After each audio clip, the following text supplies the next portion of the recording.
চট্টগ্রামের লালখান বাজারে ভয়ঙ্কর পাহাড় ধস। প্রাণহানির ঘটনা থেকে রক্ষা পেলেও এখনো চট্টগ্রামের পাহাড়ে ঝুঁকিতে বসবাস করছে হাজার হাজার মানুষ।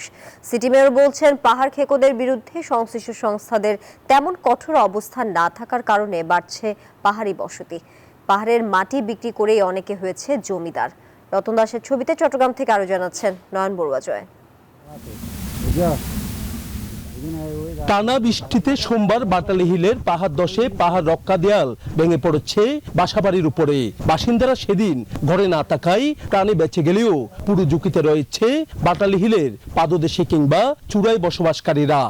ঘরের উপরে পড়ছে, ভাগ্য ভালো ওরা বাড়িতে ছিল, নাহলে একটা প্রাণহানি করতো এখানে। বাটালি হিল সহ চট্টগ্রামের পাহাড়ে ঝুঁকিতে বসবাস করছে অসংখ্য মানুষ।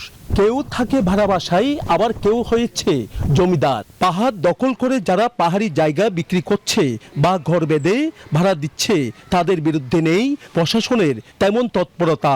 সিটি মেয়র বলছেন, সংশ্লিষ্ট সংস্থাগুলোর উচিত পাহাড় খেকোদের দৌরাত্ম্য ঠেকানো, না হলে থামানো যাবে না বসতি। কিছু কিছু ভূমিদস্যু এখনো তারা এই কাজগুলো করছে। আমরা সংশ্লিষ্ট কর্তৃপক্ষকে আমরা রিকোয়েস্ট করব ওইসব ভূমিদস্যুকে আইনের আওতায় আনার জন্য, কারণ আইনকে আসলে পকেটে রাখলে হবে না, এটাকে ইমপ্লিমেন্ট করতে হবে। তবে বাসিন্দারা ঝুঁকি জানিয়েও ছাড়তে চাচ্ছে না পাহাড়, চাচ্ছে পুনর্বাসন। মনে করেন কম পয়সা আয়ের ভিতরে আমরা এখানে থাকি, তারপরে আমরা ঝুঁকিপূর্ণ হলেও এখানে বসবাস করি। আমাদের থেকে বহুতবার এর কাগজপত্র এরকম নিচে, কিন্তু আমাদেরকে কোনো ব্যবস্থা করে। এই দিকে জেলা প্রশাসনের কর্মকর্তারা বলছেন, পুনর্বাসন নিয়ে রয়েছে পাহাড় ব্যবস্থাপনা কমিটির নানা পরিকল্পনা। তবে বাসিন্দাদের ছাড়তে হবে পাহাড়। আমরা যেহেতু পাহাড়ের অবৈধ তালিকাদের আমরা আপগ্রেডেশনের কাজ করছি, তালিকা ধরে আমরা টোটাল একটা মাস্টার প্ল্যান করতে হবে। মূলত পাহাড়ের যারা আমরা সরাবো তাদেরকে কোথায় পুনর্বাসন করা যায় সেটা নিয়ে একটু ভাবনার বিষয় আছে।